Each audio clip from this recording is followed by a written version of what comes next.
Mendaki gunung, lewati lembah, sungai mengalir indah ke samudra, bersama teman bertualang. Ada yang tahu nggak lagu itu? Ya betul banget, itu lagunya Ninja Hattori. Kenapa sih kok di awal presentasi harus nyanyi lagunya Ninja Hattori? Karena begitulah gambaran tentang otak manusia. Otak atau otak-otak? Iya, otak manusia dong pastinya. Hari ini kita akan ngobrolin tentang satu tema yang menarik nih. Tema apa itu? Tema tentang neuroscience. Jadi ada seorang orang yang IQ-nya pinter banget ya, IQ-nya 145. Orang ini bahkan IQ-nya lebih tinggi nih daripada IQ-nya Einstein. Dan saking pinternya, dia itu salah satu keahliannya adalah membuat bom. Karena dia sangat jenius, maka ketika dia membuat bom, tidak bisa terdeteksi dengan anjing pelacak. Dia juga nggak bisa dideteksi dengan mesin detektor. Kenapa saking canggihnya? Dia adalah seorang dosen di salah satu kota di luar sana. Kemudian suatu hari dia membuat beberapa bom yang diletakkan bersamaan. Dan ketika yang meninggal satu orang, maka dia akan mengatakan, wah eman nih. Mungkin begitu ya dalam bahasa kita. Ketika yang meninggal lebih dari 5 orang, dia mengatakan lumayan. Tapi ketika yang meninggal lebih banyak lagi, dia mengatakan yes. Ada apa sih dengan sang ilmuwan ini? IQ 145, tapi sepertinya tidak bisa membedakan mana yang baik, mana yang tidak boleh, mana yang hina, mana yang nista. Sampai akhirnya dia menjadi buronan, dan menjadi buronan yang sangat lama di dalam sejarah teroris begitu.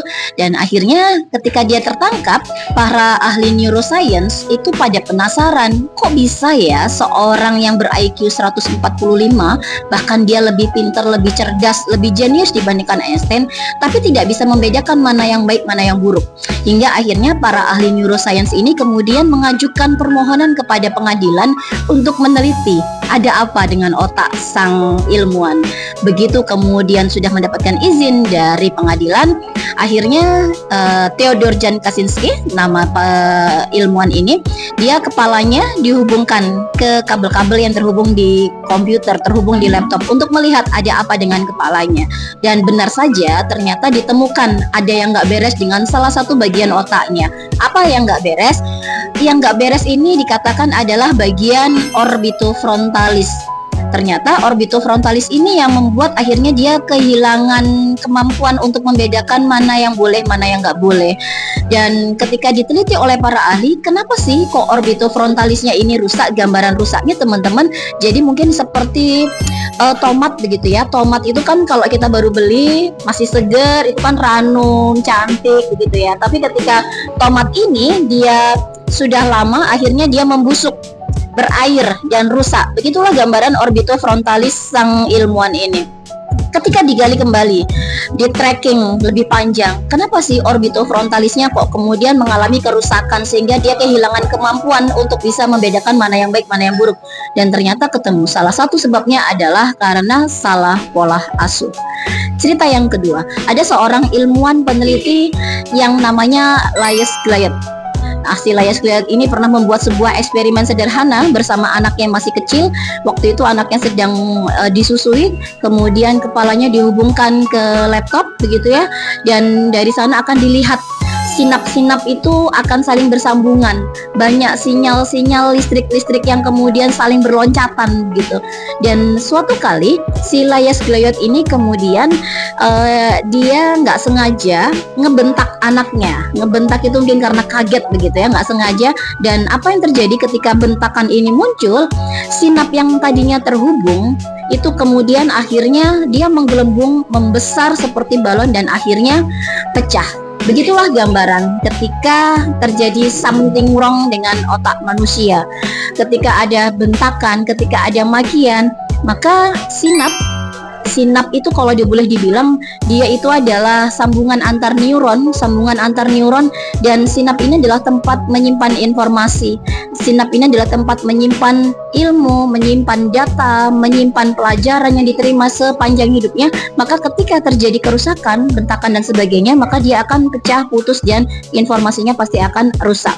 Nah, begitulah dahsyatnya ketika kita membahas tentang neuroscience. Kenapa? Karena pendidikan, karena pengasuhan sejatinya artinya dia tersimpannya di neuron, tersimpannya di sel saraf otak. Nah, teman-teman, ketika kita berbicara tentang neuroscience, apa sih neuroscience? Neuroscience itu berarti ilmu yang mempelajari tentang sel saraf yang ada di otak. Kalau kita tarik dalam dunia psikologi pendidikan, maka kita mempelajari neuroscience dalam rangka agar bisa menemukan pola pengasuhan, pola pendidikan, pola treatment yang tepat ya kepada siswa ataupun anak didik kita terkait dengan perkembangan otak mereka. Terus apa hubungannya dengan lagu Ninja Hattori di awal tadi? Berhubungan banget ya. Kenapa? Karena bagian-bagian otak ketika dia dibelah, kata seorang dokter, kebetulan namanya Dokter Amir Zudi, salah satu seorang pakar neuroscience di Indonesia, beliau mengatakan otak itu seperti lagunya Ninja Hattori. Kenapa? Dia seperti lembah, dia seperti gunung gitu ya. Jadi ada bagian-bagian yang menonjol, ada bagian-bagian yang mencekung dan sebagainya. Dan ternyata ketika kita gali, begitu banyak bagian-bagian dalam otak yang bisa kita stimulus dalam pengasuhan. Spill aja sedikit, mungkin bagian-bagian itu salah satunya ada amigdala sebagai pusat kontrol emosi dan pusat rasa ingin tahu. Kemudian kita juga ada bagian namanya prefrontal cortex, ini yang membedakan anak taat sama anak nurut. Ada juga bagian yang disebut dengan neuron cermin, ada juga bagian yang disebut dengan cerebellum, ada disebut dengan saraf otonom, ada yang disebut dengan cinguli, broca dan sebagainya. Begitulah kemahabesaran Allah Subhanahu wa taala yang menciptakan manusia dengan sangat luar biasa, dengan onderdil yang sangat dahsyat. Dan kalau kita belajar tentang neuroscience, harapannya semoga kita bisa mengoptimalkan tumbuh kembang dan proses pendidikan pada putra-putri kita. Demikian dari saya, terima kasih. Assalamualaikum warahmatullahi wabarakatuh.